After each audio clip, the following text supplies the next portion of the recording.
All right. Good morning, everybody, and welcome back to Bay Sunday. I'm Roberta Gonzalez, in for Kenny Choi, and I am so happy here today. I am with the executive director of Raphael House, and we have Ralph Payton. He's executive director, and he has been putting on these wonderful galas and fundraisers for an amazing cause. And I was at that gala just about a month ago in San Francisco at the Palace Hotel.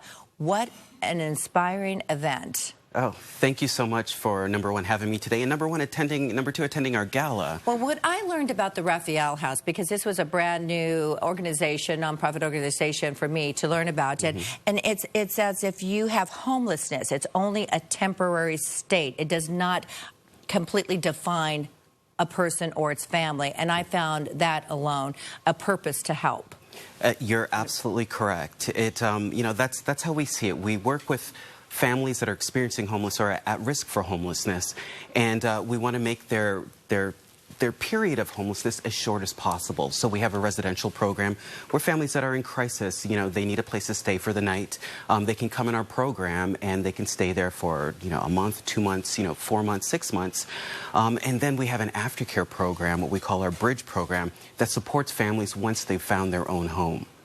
I would think that homelessness is a growing problem here in the Bay Area with our escalating rates and rentals and groceries and everything here in the Bay Area. Is this the case? That's completely true. We've seen a dramatic increase in the number of homeless families over the last 5 or 6 years, directly due to the housing crisis that we're experiencing in the Bay Area right now. That's really a dire situation. Now, your organization was founded in 1971. How did this really come about? How did you say, okay, we're going to key in on homelessness here in the Bay Area? It's, it started back then as a religious-based, organization, and, just like the Bible says, do unto others as you would have them do unto you. There was, some of individuals that really, honed in on families because, every child deserves a home. And, that's how it started, working with families that needed a place to stay for the night. And then it became a longer program after that. And over the years, we're now approaching our 45th anniversary. And we're very excited. And, we've grown our program since then. So we not only offer a shelter for families, but we have a children's program, our Bridge program. We offer tutoring services, mental health services.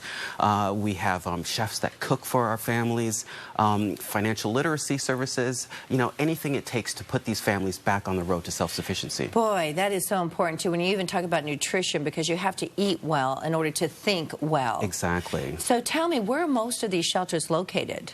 So they're mainly in or around the Tenderloin area in San Francisco.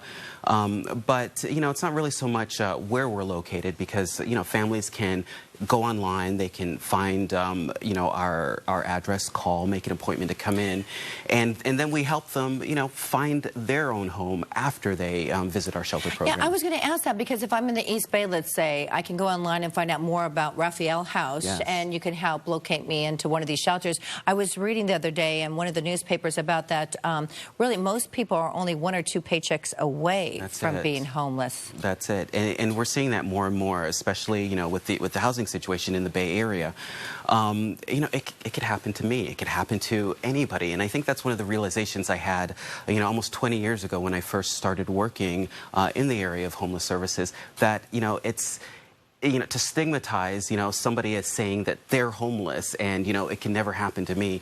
We're seeing more and more that, almost anybody, if they don't have a support network in place, if they don't have any savings in place, family or friends that they can stay with, they lose a job, they have medical bills that they can't overcome, and, they become homeless.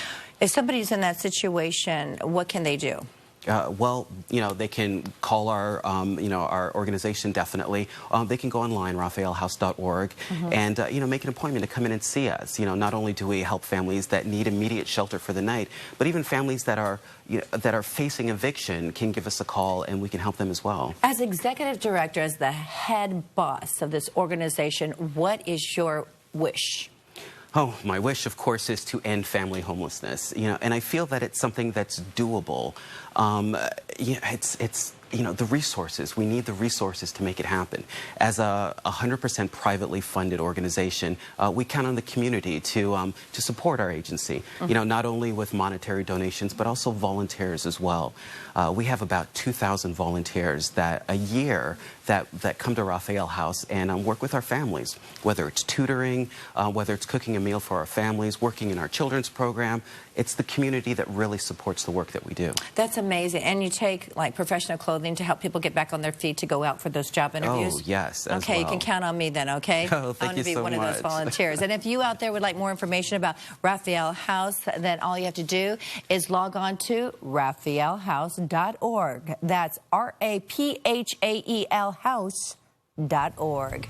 We'll be right back with more Bay Sunday after this.